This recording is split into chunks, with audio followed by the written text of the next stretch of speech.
Be in touch with everyone and keep helping. Because sometimes someone comes into our life and changes everything. A young 18-year-old student was struggling to pay his fees. He was an orphan and not knowing where to turn for money. He came up with a bright idea. He and his friend decided to host a musical concert on campus to raise money for their education.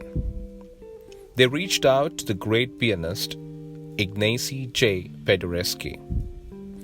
His manager demanded a guaranteed fee of $2,000 for the piano recital. The deal was struck, and the boys began to work to make the concert a success. The big day arrived. Paderewski performed at Stanford, but unfortunately, they had not managed to sell enough tickets. The total collection was only $1,600. Disappointed, they went to Paderewski and explained their plight. They gave him the entire $1,600 plus a check for the balance of $400. They promised to honor the check soonest possible. "No," said Paderewski. "This is not acceptable." He tore up the check, returned the $1,600, and told the boys, "Here's the $1,600. Please deduct whatever expenses you have incurred.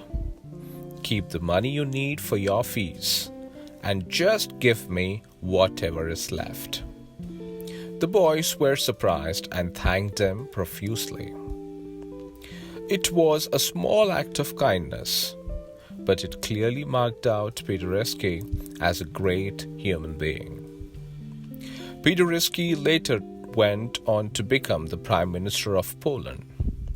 He was a great leader, but unfortunately, when the World War began, Poland was ravaged. There were over 1.5 million people starving in his country, and no money to feed them. Paderewski did not know where to turn for help. He reached out to the U.S. Food and Relief Administration for help. At that time, Mr. Herbert Hoover was the U.S. President. Hoover agreed to help and quickly shipped tons of food grains to feed the starving Polish people. A calamity was averted. Paderewski was relieved. He decided to go across to meet Hoover and personally thank him. When Paderewski began to thank Hoover for his noble gesture, Hoover quickly interjected and said, "You shouldn't be thanking me, Mr. Prime Minister. You may not remember this, but several years ago you helped 2 young students go through college in the US. I was one of them. The world is a wonderful place. What goes around usually comes around."